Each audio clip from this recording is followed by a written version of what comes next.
I was stopped at my sister's wedding. "You're not allowed in here," the security guard said. She didn't defend me. But there's something I found out, and it would change everything before that I do. The lobby of the hotel was glowing with warm lights and chatter. People in expensive dresses and tailored suits laughed over cocktails, posing for selfies beneath chandeliers. I stood there in the best dress I could afford, navy blue from a second-hand boutique. In town. I ironed it twice, sewn the hem myself, and put on lipstick in the car. I wasn't glamorous, but I came with dignity. All I wanted was to watch my sister get married, but I didn't even make it to the ballroom doors. A tall man in a suit and earpiece stepped in front of me. "Ma'am, this is a private event." "Your name's not on the list," he said, flat and firm. Like I was someone trying to sneak in for free food.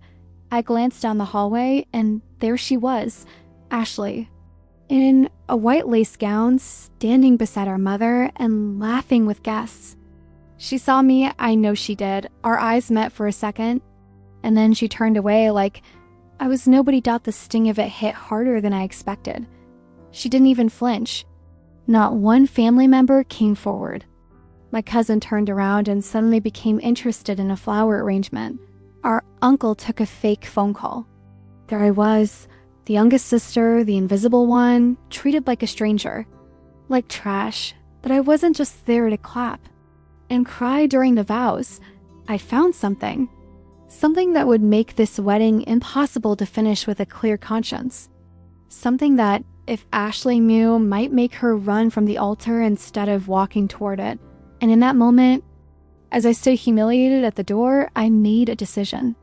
I would get inside, and before anyone said, "I do," the truth would be out. When we were kids, my mom used to say we were like different parts of a song. Ashley was the melody, Julie was the beat, and I was the harmony. But by the time we were teenagers, it was pretty clear the volume on that song wasn't balanced. Ashley got the solos. Julie got the attitude. And me? I was the background noise. No one really noticed Ashley had always been the star. Beautiful, polished, the kind of girl who could charm a teacher into forgetting about a missed assignment. She had birthday parties with themes, custom cupcakes, even hired entertainers once. When I turned 10, I got a store-bought cake from Walgreens and a, "Sorry, we're just tight this month," from Mom. That wasn't unusual. I was the easy one, the one expected to understand when things weren't fair. Julie, the middle sister, was wild and creative. She moved to Portland after high school and barely looked back. She had tattoos, crazy exes, and a habit of showing up once a year with a new hair color and some fresh crisis. But she made you laugh. She had warmth. With her, even silence had texture. Ashley. Ashley never really looked back at all. Still, I tried. I texted on birthdays. I brought wine to Thanksgiving, even if no one asked me to. I showed up when Dad got sick and spent hours at his bedside while Ashley was too busy with work. Julie helped from afar, but Ashley didn't even pretend. It was like she was always performing for someone else's camera. 2 Christmases ago, Ashley brought a man home, Carter. He was all charm and manners, the kind of guy who opens doors and compliments your outfit like he means it. We met during a snowstorm layover in Seattle, she said, like her life was some kind of Hallmark movie. Julie raised an eyebrow. I stayed quiet, but Carter didn't look like someone swept up in a fairy tale. When he shook my hand, his eyes flickered. Just for a second, like he recognized me. And then he looked away too quickly. That stuck with me, and the fact that Ashley didn't make eye contact with me for the rest of the night. It's funny how you don't notice someone pulling away until they're already gone. And now, standing outside her wedding, I could finally see the pattern. The cold shoulder, the blank stares. Ashley had made a choice a long time ago to erase me from our perfect life. Later that night, I was scrolling through my phone and saw a text from a number I didn't recognize. It had been sitting there for months, unread. One image, Carter and another woman. Her hand was on his chest. Ashley's engagement ring was still weeks away from being announced. And that woman? She wasn't a stranger. She was someone I'd Known once to well. The wedding invitation never showed up in my mailbox. Not a save the date, not a text. Not even one of those mass Facebook event things people send to coworkers they barely like. Nothing. And it wasn't a mistake. I saw the Instagram post, full of hand-addressed envelopes in gold calligraphy. My name wasn't among them. At first, I tried to rationalize it. Maybe it was lost in the mail. Maybe she assumed Mom had passed it on. But deep down, I knew better. Ashley didn't want me there. The silence wasn't new. Over the years, I'd grown used to being the extra chair at the table, the cropped-out corner of family photos. But this was a wedding. Our family may have been messy, but when big milestones happened, we showed up. Or at least we used to. So I made a decision. I would go anyway. I didn't want drama. I wasn't there to ruin anything, not yet. At least, I just wanted to see my sister walk down the aisle, to bear witness, even if I wasn't welcome. Part of me, the part that still clung to childhood loyalty, thought maybe seeing me there would soften her. Maybe she'd remember who we were before things got so cold. I didn't have the money for a new dress. My job as a dental assistant covered the basics, but wedding-level elegance? That wasn't in the budget. So I went to Marla's Thrift. On Chestnut Street, the place where people drop off ball gowns they wore once to galas that were never meant for girls like me. After an hour of digging, I found it. A navy blue dress with capped sleeves. Simple but elegant. A little tight in the waist, but nothing a safety pin couldn't fix. I polished my low heels, pulled my hair into a bun, and took a rideshare. To the hotel, one of those marble-floored luxury places that smells like citrus and money. As I stepped out of the car, I felt eyes on me. I told myself it was just nerves, but something about the air felt charged. Inside, the ballroom was sealed off with velvet ropes and brass stands. People were arriving in clumps, laughing, air kissing. I stood at a distance, heart racing, waiting for the right moment to blend in. But that's when he saw me. The man with the earpiece. You know the rest of that moment. What I didn't expect was the glance I caught behind him. Carter, walking through the side corridor. He hadn't seen me yet, but someone next to him did. A woman in a navy blazer holding a clipboard leaned in close to whisper something in his ear, and the look he gave, the flash of panic in his eyes, told me everything. They knew I might come, and they were ready for it. It started the way most big things do, by accident. 2 weeks before the wedding, I was working late at the dental office, closing out files and locking up. My boss, Dr. Halvorsen, had left early for his son's baseball game, and I was alone. Just me, the hum of the fluorescent lights, and a tray of patient folders that needed organizing. I remember feeling oddly calm that night. My phone was silent, the office was quiet, and for a moment it felt good to be needed, even by paper. I sorted charts alphabetically, wiped down counters, refilled the gloves. Routine always helped when things at home were too loud or, lately, too silent. One of the newer folders caught my eye, not because of the name, but because of the color. It was bright red, unlike the manila ones we use for active patients. We'd only started using those for confidential walk-ins, people who didn't want their visits to show up in the system. Curious, I flipped it open. Inside were a few loose sheets, notes, a copy of an intake form, and the ultrasound printout. The black and white kind with blurry gray curves that mean everything and nothing, unless you know what you're looking at. Attached with a paperclip was a post-it with 2 words written in Dr. H's chicken scratch handwriting. Don't file. Yet. The name on the form hit me like ice water. Emily Lane Harper. Harper. Ashley's last name. I stared at the paper. Scanning for a date, it was recent. Very recent. From just over a month ago. I didn't know an Emily Harper. Not from work. Not from town. But something about the handwriting, the rushed way it been shoved into the folder, felt off. I did what I wasn't supposed to do. I googled Emily Harper. Local results, social media, LinkedIn. Nothing stood out. Until I hit a tag buried in an old photo. A snapshot of a woman at a wine bar, smiling beside Carter. The caption read, Last week before Seattle. Love you, sis. Sister, the woman in the photo looked just like Ashley. That night, I barely slept.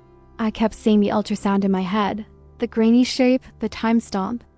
If Carter was involved and if this woman was who I thought she might be, then Ashley didn't just have secrets. She had competition. And not just from the past. I went back to the office the next morning, hoping to find the folder again. To dig deeper, but it was gone. No trace of it. Like it had never existed. Later that afternoon, Dr. Halvorsen called me into his office. He said I'd done a great job organizing and handed me a Starbucks gift card. His smile didn't quite reach his eyes. Something about the way he said it, like he was checking a box, made my stomach tighten. Someone had noticed. And someone didn't want me looking any further. I couldn't stop thinking about the name Emily Lane Harper. It sounded ordinary, soft, forgettable. But the way it was tucked inside that red folder, the ultrasound clip to the top, the post-it warning not to file it. There was nothing ordinary about that. I didn't say a word to anyone, not even Julie. She wouldn't have believed me, or worse, she would have told Ashley. And I wasn't ready for that. Not until I knew exactly what I was dealing with. I started small. I went back through Ashley's social media, the filtered version of her life. There were no photos of Carter before the engagement, no tags from friends, no blurry shots from brunches or road trips. It was like he'd appeared out of nowhere, already polished, already perfect. But the deeper I looked, the more I saw the gaps. Places he should have been but wasn't, events where Ashley posed alone, even when she talked about we. Then I searched Emily again. It took hours to find anything new. A cached image, half loaded from a wedding planning blog. It was a photo of Carter standing in front of a bridal shop, laughing with a woman whose face was turned away. She had light brown hair, pulled into a loose twist, and wore a green cardigan. The same cardigan I remembered from that ultrasound printout. Hanging on the chair in the corner, they weren't just acquaintances. They weren't just siblings. I pulled out a notebook and started writing names, timelines, places. It felt like solving a puzzle backwards, starting with a single, jagged piece and no picture on the box. I circled the name again, Emily Lane Harper, and that's when I realized it wasn't her maiden name. It was her married name. Searched marriage records in the county, and there it was.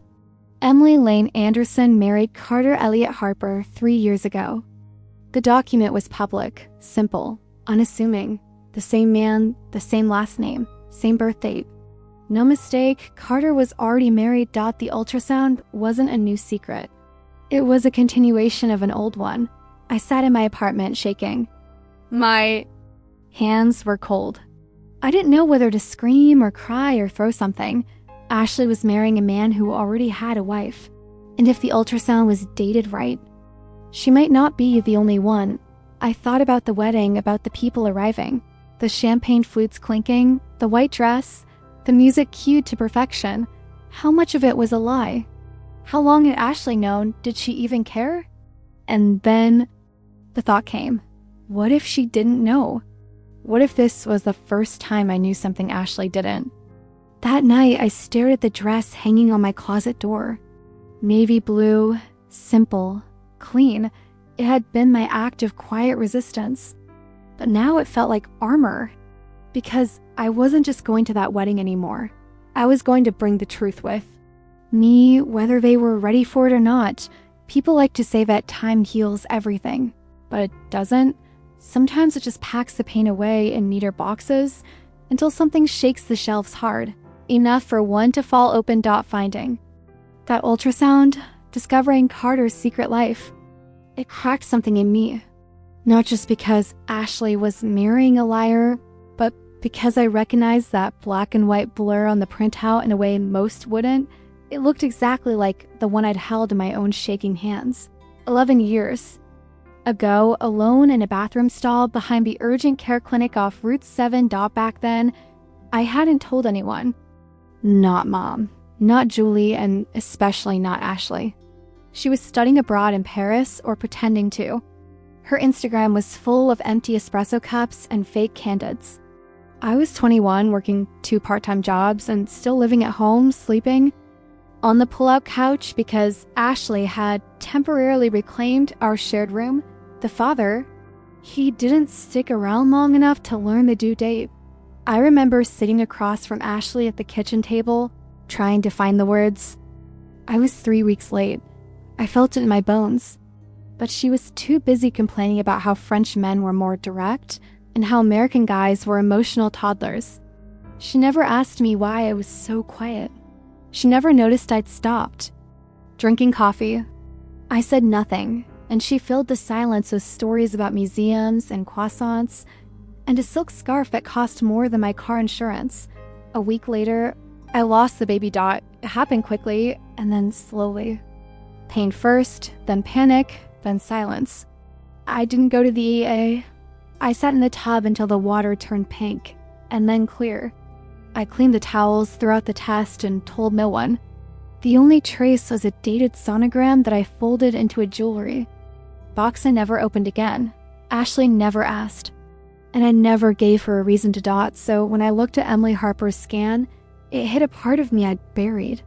This other woman, this invisible wife, had what I hadn't. A partner, maybe. A future. At least some version of protection. Ashley, on the other hand, was about to walk into the same trap I had once crawled out of. Only she had people. She had resources. She had a venue full of people cheering her on. And still, she was choosing. A man who'd already made promises to someone else. I couldn't decide if it made her stupid or cruel. That night, I went to my closet and opened the jewelry box I hadn't touched in years. The ultrasound was still there, yellowed around the edges, the date barely visible. I pressed it between the pages of a card I would place, exactly where I knew Ashley would find it, because she needed to remember that I existed. And this time, I wouldn't stay silent. It was the morning of the wedding, and I hadn't slept.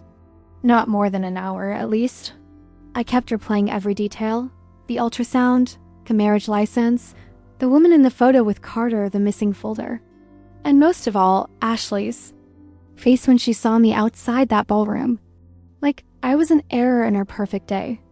I hadn't decided how I was going to do it yet, when to say what I knew or to whom. But I wasn't going to walk away. Not again. I got to the hotel early.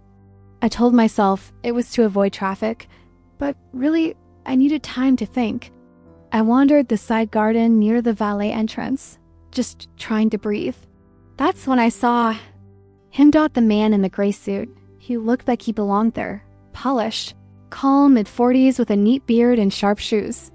But there was something about his posture, the way he scanned the crowd, that gave him away. He wasn't a guest. He was watching. I turned to go, but then he spotted me, and he smiled.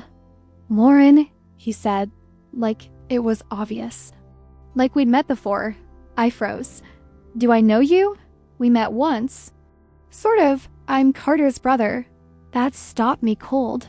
"You're his brother?" "Half-brother, technically," he said, adjusting his cuff. "But close enough. I saw you yesterday. Figured you might be the one trying to stop this circus." I stared at him, searching his face for some kind of tell. But he looked calm, almost relieved. "So, you know," I said. "I know a lot more than I'd like," he replied. I tried to warn Ashley. Sent a message through a mutual friend, hoping she'd ask questions, but she didn't want to hear it. Once Ashley Harper makes a decision, the facts don't matter much. He pulled something from his pocket, a flash drive. "In case you needed proof," I hesitated. "What is it?" "Text records, emails, a voice memo." Emily thought Carter was going to leave Ashley before the wedding. He told her they were separating, typical script, but he never filed anything. And now Emily's sitting at home, 6 months pregnant, still believing in a man who's marrying someone else today. The breath left my lungs. "He's good at this," the brother added. "He's done it before. You're just the first person who's taken it seriously." I took the flash drive and slipped it into my purse. My hands were trembling. "You could walk away," he said gently. "But I don't think you will." I didn't answer. I didn't have to dawdle as he walked away. I noticed something strange. He wasn't heading toward the lobby or the ballroom. He walked toward a black sedan parked under the shade trees. The engine was already running. He was never staying for the wedding. In neither, I realized. Should Ashley by the time guests started filling the ballroom, I already knew what I had to do.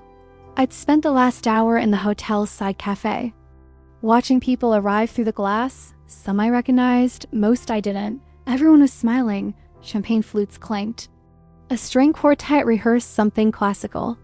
The entire place smelled like white lily and expensive perfume. I slipped into the room through the side entrance meant for vendors. Nobody looked twice. I kept my head down, carried a small catering tray like I belonged. For the first time in my life, being invisible worked in my favor. Ashley hadn't walked down the aisle yet. That was the moment I was waiting for. I approached the florist prep table near the back of the ballroom.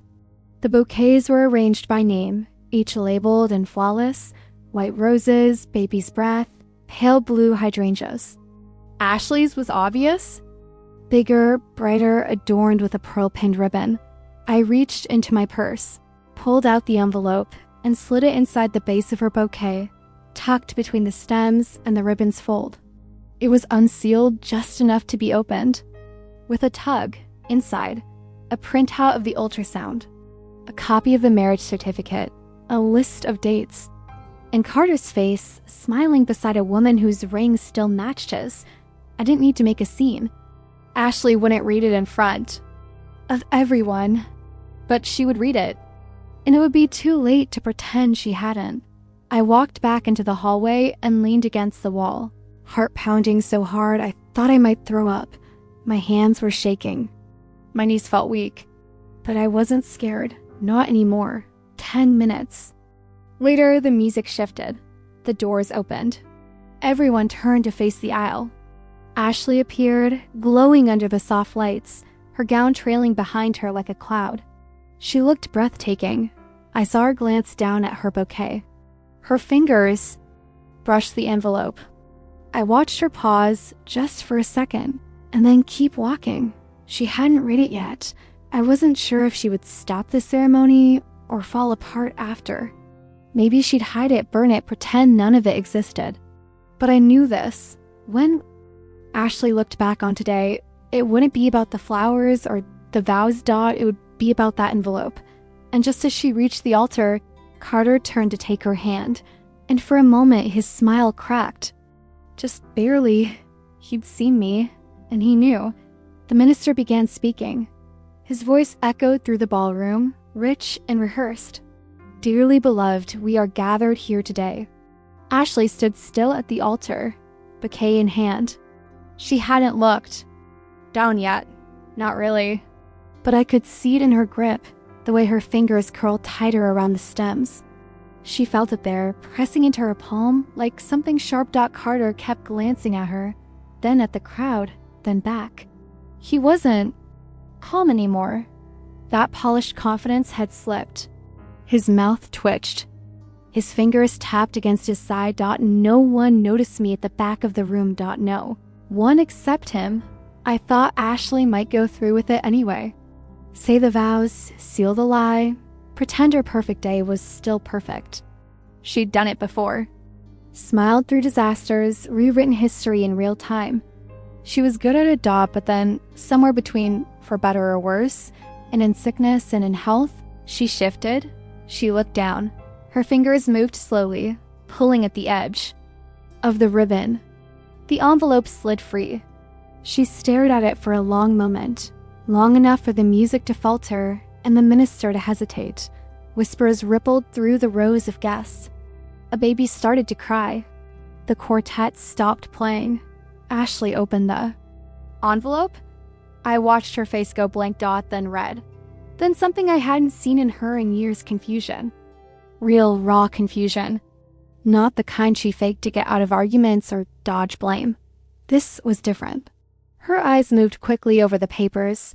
Her lips parted. Her hand dropped. The bouquet hit the floor with a soft, wet sound. Carter reached for her elbow, whispering something. But she jerked away from him, shaking her head. "What is this?" she said out loud, voice cracking on the last word dot. Now everyone was watching. Carter tried to recover. Can we step outside for a moment? Ashley looked at him like she was seeing him for the first time. Who is Emily? You could have heard a pin drop.